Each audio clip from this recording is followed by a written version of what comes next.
Arisi mwana wa mama, Arisi mwana wa mama, ibyo narondeye, ibyo narose birahagije, ibyo narondeye, ibyo narose birahagije. Nayozo abirondeye imyaka 6 arapfuye arabisize, arasize amazu meza, arasize ibiki. Mana yozo arambabaje n'ukuri, njengere nahe sindinya gupfa ariko gupfana umuruho mu Barabu birateye agahinda n'ukuri. Yo, reka ngende gukorera Imana ninapfe nzotuma ngira iruhukiro ryiza basi.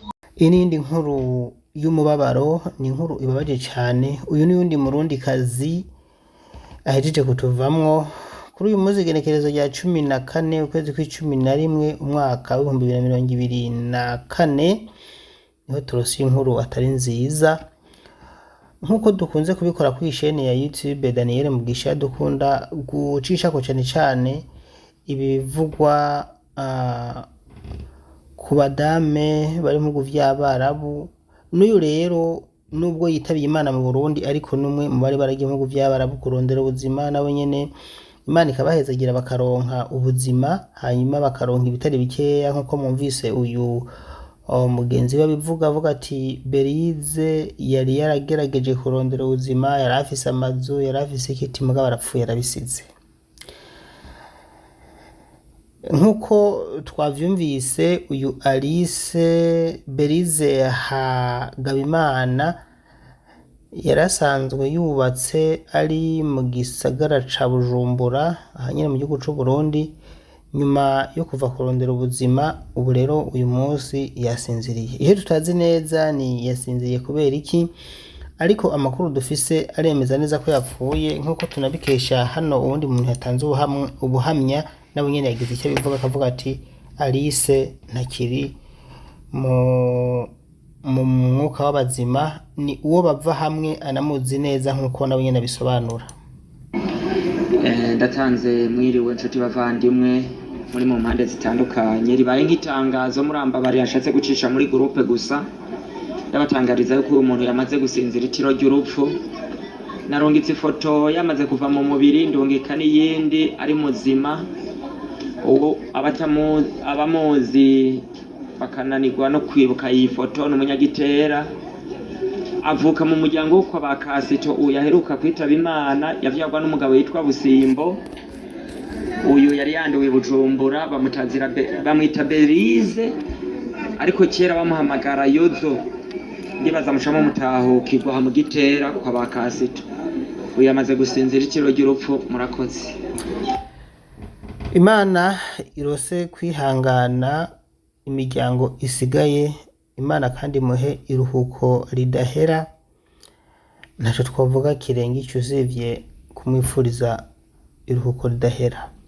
Hano ndagaruka ku kintu kimwe gikomeye cyane mu abantu munkurikira kuri chaîne ya YouTube Daniel Mugisha.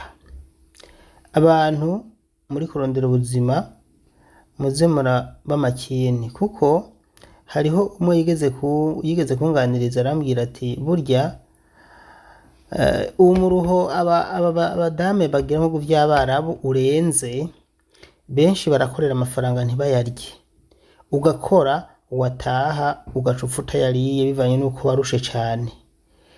Ni benshi usanga bakama amaraso, ni benshi usanga bagwaye diabete canke imitima, hari n'abasara, hari n'abaparalize bamaze kugira muhira canke bagataha bamaze kuba paralize. Ibi byose mvuga muramaze kubibona. Uyu munsi tuvugana hari abantu bagiye bagwara ingwara z'amaguru, bakavyimba amaguru, bakagira imwe bita imidudi, kandi batigeze bagira icyo kibazo na kimwe mu buzima bwabo babayeho. Ugasanga umuntu yarataye forme kubera ukuntu ajya zirya nyama z'inkoko ahagaze, atagira agasiporo, atanihindukiza. Ugasanga yamaze kumera nabi kubera n'ukuntu aguma akora ahagaze, rero atanaruhuka, akagenda akavyimba, akazanduruka, akandura vya bigwara vya diabete, imitima n'ibindi.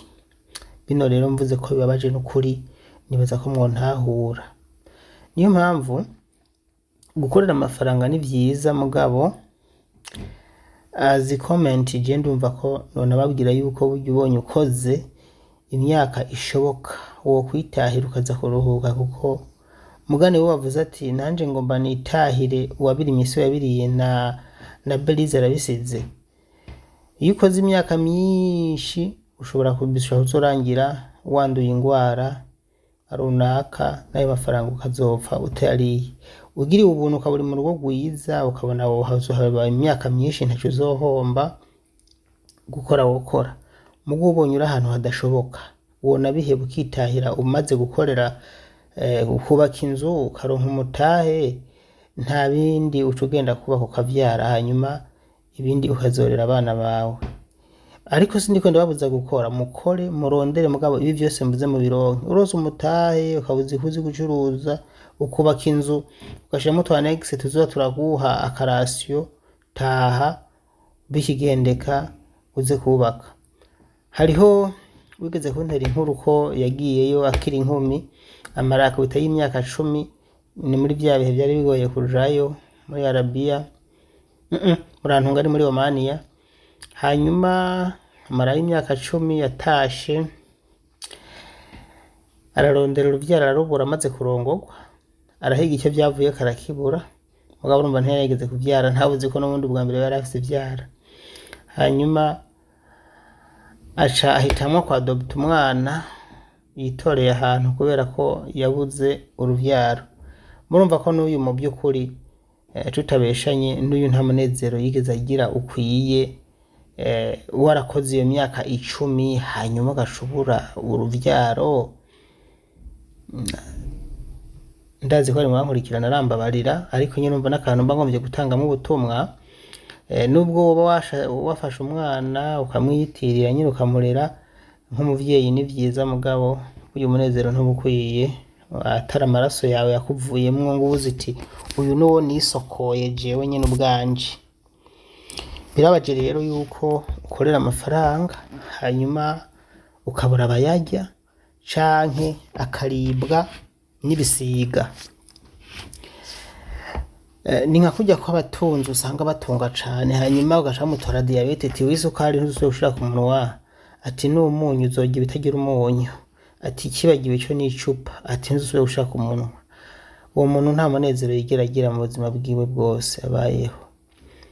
Nuko rero bigendera n'abari muri Arabia Saudite, iyo bageze gutaha hanyuma bagasanga ivyo bakoreye ntibashobora kubifungura kubera ko ntibabifunguye ko rashe bitaba Imana, canke bakagwara ingwara zikomeye ku buryo bya bintu baruhira batabirya. Uwokora rero yokora akigerera, hanyuma ubonye bigiye kwanyura ukitahira, kuko burya Uburundi ni bwiza niko gusa tubukeneyemo, mugabo mu Burundi nta ngwara nyinshi abantu bakunda kwandura kuko turirira ivyatsi tukabaho uko nyene, ntidutungwa n'inyama cane. Ivyo byose mu bintu bituma abarundi baramba. Umushakashatsi umwe bavuze yuko burya ngo mu Burundi ukuntu abanyagihugu babayeho ugereranije n'ibihugu bindi nka za Kenya, usanga abanyagihugu Burundi ngo baramba gusumba abandi kubera ko ukuntu babaho bajya ivyo birimiye, bijya bintu by'imikate, inyama, ivyo bintu ntibabibona. Kandi nanje ndavyemeza, ari umuntu usanga atigira abona inyama, ayibona gake, nta nkoko abona. Ambuyandi usanga batunzwe n'inkoko za Uganda, za Kenya, no mu Rwanda byarahageze. Ugasanga za South Sudan bafise amachikene baza bararya, bimwe bibazana vy'ikizungu, ibi nyene bajya mu bihugu by'abarabu canke mu bazungu. Ugasanga byarahageze bijya ku bwinshi, bijya navyo biravyibusha cane, hanyuma ukazosanga abanduye n'ibindi bigwara byo kuvyibuha. Mu Burundi rero ivyo nta mafaranga twifite yo kubigura, niyo mpamvu batabizana. Twikubitira umusoma, irengarenga, ikijumbu, amateke, ibiharage, ibigori, bimwe twirimira gusa. Ivyo navyo rero burya n'ubuzima. Arisi mwana wa mama, arisi mwana wa mama, ivyo narondeye, ivyo narose birahagije, ivyo narondeye, ivyo narose birahagije. Nayozo abirondeye imyaka 6 arapfuye, arabisize, arasize amazu meza, arasize ibiki. Mana yozo arambabaje n'ukuri, njengere nahe oya ntutahe gupfana umuruho mu bara birateye agahinda n'ukuri. oya ntutahe kora wihangane ngende gukorera Imana ni navyo zotuma ngira iruhukiro ryiza basi. oya kora wihangane ntutahe kubera ko umuntu apfa yageze ku munsi. Arisi mwana wa mama Arisi mwana wa mama ibyo narondeye birahagije. oya kora rondera ibyo narose birahagije. Nayozo abirondeye imyaka 6 arapfuye arabisize, arasize amazu meza, arasize ibiki. Mana yozo arambabaje n'ukuri njengere nahe. oya ntutahe kora umuntu apfa yageze ku munsi. umuntu apfa yageze ku munsi birateye agahinda n'ukuri. umuntu apfa yageze ku munsi ego nibyo koko. Reka ngende gukorera Imana ni navyo zotuma ngira iruhukiro ryiza basi. Gupfana umuruho mu baraho birumvikana birababaje cyane gose mugabo umunsi wageze urapfa ntacu buri buhindure umuntu nyene yageze ku munsi aragenda. Nshuti zanje soje vuga nti mwihangane imiryango yabuze hanyuma kandi Imana yose kwihangana inshuti ziwe zose nawe imurose kiruhuko kidahera. Mugire ibihe byiza. Ndatanze mwiriwe nshuti bavandimwe muri mu mpande zitandukanye ribaye nk'itangazo murambabari yashatse gucisha muri groupe gusa ndabatangariza yuko uyu muntu yamaze gusinzira itiro ry'urupfu.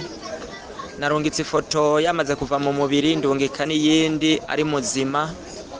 Uwo abamuzi bakananirwa no kwibuka iyi foto n'umunyagitera avuka mu muryango wo kwa bakasito uyaheruka kwitaba Imana yavyagwa n'umugabo yitwa Busimbo. Uyu yari yanduwe Bujumbura bamwita Berize ariko kera bamuhamagara Yozo. Ndibaza mushamo mutahukirwa mu gitera kwa bakasito. Uyu yamaze gusinzira ikiro ry'urupfu. Murakoze.